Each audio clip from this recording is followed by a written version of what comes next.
I come from a country that is Cuba. When you mention Cuba, I think everybody thinks they know what I'm talking about. But that's the problem. They think that they know Cuba, that they know their problem, that they know how beautiful this socialist project it is. But they don't understand there are two different Cubas. The Cuban for the foreigners and for the left. The Cuban that has been created through propaganda to create solidarity. And that is very legitimate. I'm not saying that is the wrong Cuba, but I'm saying it's an incomplete Cuban. So there is also the Cuban for the Cubans. For a long time, of course, Cuba has been the long-time dream for every leftist, and the happy place when they go when they need an example about anything. Racism, no racism, like amazing welfare situation, a country that takes care of their citizens, etc. The problem is that we are only seeing a country that takes care of their citizens, but I'm going to tell you one little story. Last week, I was talking to a friend of mine. She's a Cuban, and she was very, very, very nervous and extremely perturbed because she had a niece in Cuba who was going to graduate from psychology school, and her thesis, so she worked for 2 years in the thesis, was stopped by the secret police. The reason for that is that she used some data of art athletes that have left the country as part of her research. So my friend was extremely troubled because she already had selected this MFA program, like a master degree program for her to do in Mexico, which is a great opportunity for her. And she was in the midst of saying, like, to the niece, break your dreams, become a cynical person, and do what they tell you to do so you graduate and can have other opportunities. Or stick to your principles and be a miserable person the rest of your life with no job, no graduation possibility, and being totally seen as something wrong in society, and probably even being seen as some CIA agent. That's the problem in censorship in Cuba. It's not evident. It's not about killing people. It's not about putting so much people in prison. Is about censoring your right to grow and censoring the right to think and to have a relation with the project of the revolution in which you have a dissent. That doesn't mean that you're against. And exactly the problem for Cubans is that when you start criticizing, you are immediately put in the dissent area where you are actually part of this network of secret agents for a foreigner place that wants to end the revolution.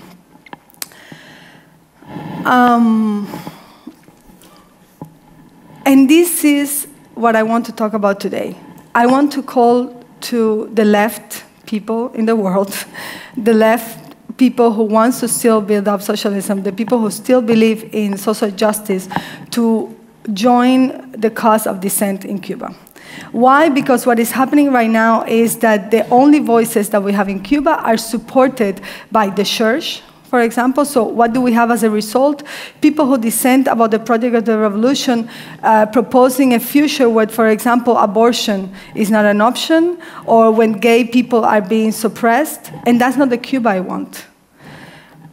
The other people who are able to dissent in Cuba right now are people who are being supported by agencies from other countries that want a neoliberal program. That's not the Cuba I want. There are other people who are not being supported by anybody and are extremely confused and do not know how to proceed because they are being shut down and they are being threatened by the secret police, and they have no idea what to do. That's not the Cuba I want either. So what I would like is to see if we can have still a project that is a leftist project, that is some sort of version of a society where people are growing, are being the best they can be without oppression. So basically, I'm going to talk a little bit about my work to put some images. There is a song. There was a song by Pablo Milanés, which is somebody that maybe many people on the left know, the traditional Cuban trova. And he's saying a phrase, what can I tell you, Commander? You are the real poet here. What can I do? The only thing I think I can do is to change my guitar for your fate. And that was a song he dedicated to Che Guevara. That means that in Cuba, the reason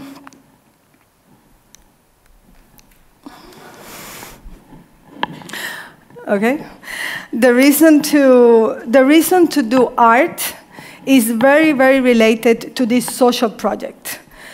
And the idea of we are all here to build a revolution. The only problem is that the word revolution has been kidnapped. It has been kidnapped by the people in power. It has been kidnapped by a generation that built up the revolution in '59, and they think nobody else can tell them what else can happen after that. So I'm going to show you a few actions I did. This was in '85. And one of the first projects I did was to redo the work of an emigrated artist, Ana Mendieta. And I think it was very naive on my part. I was just making an homage to an artist I like, but because she immigrated and the political moment is of a big repression in the 80s with a lot of artists left, which is the other option that is given to people in Cuba. You dissent, then you leave. You don't belong here. So I understood the political timing and specificity of the work that I have to do to be political in the sense that at that time I was called, and as a friend, somebody as a friend called me and told me to stop this kind of work because, it's not convenient right now to glorify people who have left. And I was not even talking about that. I was talking about the idea of Cuba as a social project where everybody was included. So that was one of the things that happened. I'm going to do it very quickly. And then I realized that in Cuba, everybody is obliged to be political. Okay. So in '93, all these people have left, and I was very uncomfortable because the energy that existed in the Cuban art was amazing because at the beginning of the revolution, it was very clear that the artist has to be another soldier, kind of documenting the happiness and the enthusiasm for the project. And then the Soviet Union collapsed, and then Fidel said for the first time, we have made mistakes, so people were given permission to make commentaries about what went wrong. But after that, they were all repressed and shut down exhibitions, etc., so they left, as I was telling before. So in the wake of this, missing these artists, I decided to come up with memory of the post-war, trying to create this idea of Cuba as an ideological post-war situation. Where I invited artists to come and join to do a newspaper about the situation in Cuba using art as if it was a real newspaper. I was called, oh, that's too quick. I was called by, the secretary of the Cultural Council, and we had a very long discussion. I have to say, I have never been treated so bad, like I never gone to prison or anything. So I feel I don't know what I'm doing here, but so many amazing people that I really respect what they're doing. So the thing is that he came to me and we had this long discussion where, as they say before by a presenter, the aesthetic point censorship came up, and I defended myself by showing all the cases of artists who use newspaper as a form of art. Then he said to me, "You're going to go for 5 years to prison if you don't stop." And I said, "Under what law?" Like, first, you use the resources of the state. Everything is resource of the states, including the human being who printed the newspapers. And also, you have created libellus against the country. I'm like, show me exactly where in the newspaper is saying anything against the revolution. And the third question is, when he was very desperate after an hour and a half, and I was kind of like, don't understand, he said, you know what, you cannot do it. Because all of the people together, you cannot do that. So I realized for the first time that they were more afraid of organizing than absolutely anything. So, of course, I had to stop the newspaper. It was extremely dramatic for me because my father was part of the government, and they used my father to bring me to the secret police and to have an interview with the secret police to tell them where I print the newspaper, who is behind the newspaper, and all this kind of like total paranoid idea. It was just I had the idea, and I had nobody paying for this or anything. So already you see how intense it is, this kind of situation where your father is the one bringing you to the secret police. So, of course, after that, we had a very complicated relationship. Also him making me guilty that because of my behavior, his career was not going to be better as a politician. So I think these are all very subtle. I think the censorship in Cuba is very psychological. It's beyond self-censorship. Although now the conditions have changed, and I'm going to talk very quickly about that. So basically, after that, I felt that I had nothing else to do in terms of collaboration, and I went back to work about my own body and about the idea of history and recuperating. In this case, I did a performance where I eat in Cuban dirt, trying to recapitulate the history of Cuban Indians who did not have any tools to resist the Spaniards, and they ate earth until they die as a way of resistance. So they suicide to resist. And that was kind of the only option I saw at the moment. Then after that, I decided that no, that what I have to do is take the tools of power and not represent power anymore, not represent the company, but take the tools of power. And I decided that I was going to do an art school for political and performance art. And I did this for 7 years. It was a very, very delicate play. But I managed to do this for 7 years. We had almost around 90 people graduating from the school. And actually, I'm very proud to say that now this conversation was really in the art world, this idea of what do we do in a process of change, where the revolution is changing, and what is our role as artists, which is something I'm always interested in.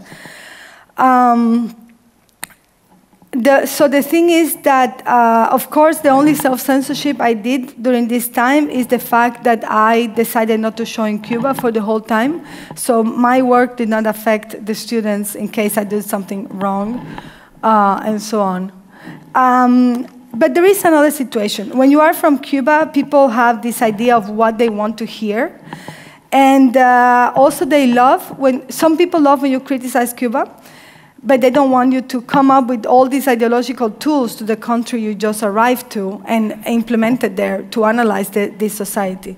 So I think it is very interesting, this idea of how to negotiate the possibility of not being censored for talking about the other places as well, because you don't have the right to talk about this. So in this case, this is a piece I did in London, and it is using the actual police, the mounted police, and they were kind of corralling the audience. And the idea of this is for me to show how, we are wired already to follow orders without even rebel. So people were extremely, they didn't know it was an artwork, it was a surprise situation. So they thought, like today with the sound of the fire, they thought it was a situation that just happened in the museum. And even then, they were extremely submissive. So, but now the situation is, now is a little different. We don't have the figure of Fidel anymore as an active person, and there are these kind of jokes that every 2 months they say he died. And then he had to appear to show that he's still alive.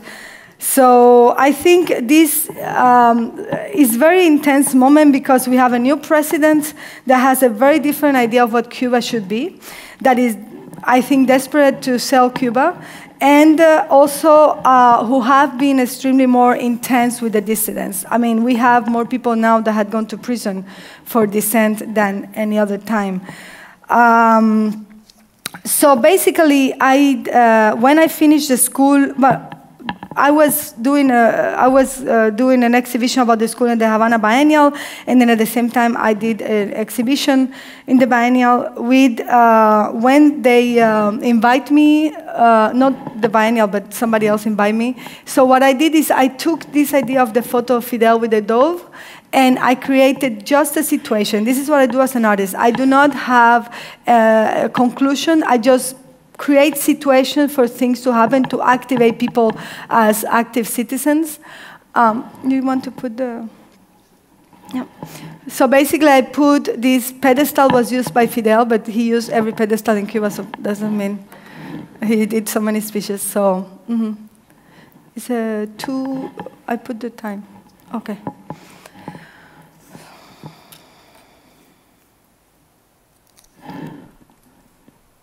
Sound, please. It should be in the minute I give you. No, that's not the one. Sorry.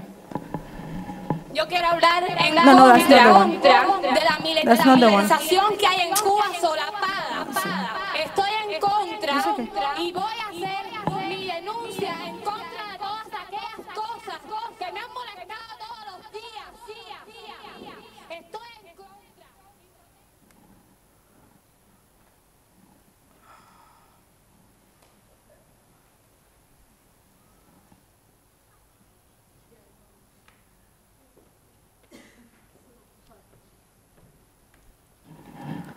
Yeah.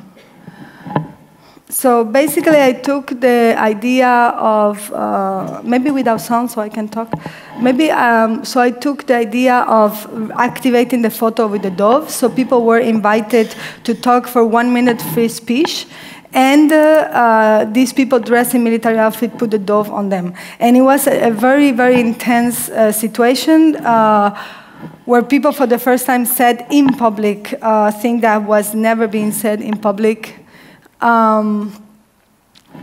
Yeah, and my question is, where is the revolution going now? And who has the right to do the revolution at this moment?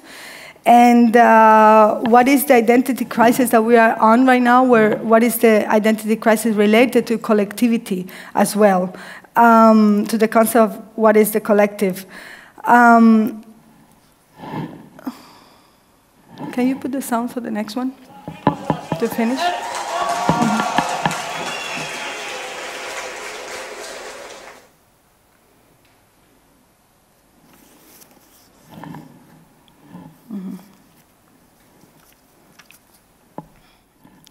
It's only that to finish.